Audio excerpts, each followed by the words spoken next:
तो मैं आया था संगवारी हो आज तखतपुर और तखतपुर आया संगवारी हो तो मिले था नंबर भगवान में तो देखो मस्त नंबर भगवान ये आप लोग देखा था इतना पास से आप मन देखा ये और कोई भी रहा संगवारी हो लंबोदर भगवान खरीदना है तो ये भैया के पास आवा। भैया आपका नाम बताइए। केपी मेडिकल के सामने। हाँ तो भैया गाड़ी ना अगर से सुनाई दे संगवारी होता है ना भैया बताते हैं आप मतलब कोई भी रहा गणपति भगवान खरीदना है तो ना आप मन भैया के पास आ जाइए।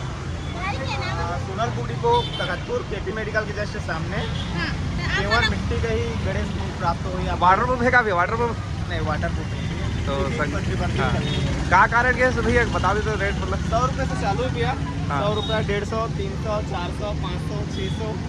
तो सुने संगवारी हो आप मतलब हर रेंज में मिल जाए गणपति हाँ, के मूर्ति 100 रुपए से चालू है संगवारी एकदम सस्ता माल नहीं सस्ता मिला के यहाँ पर तो संगवारी हो आप मन आहा जरूर और ना खरीद के जाओ 100 रुपए से चालू है कितने गणपति भगवान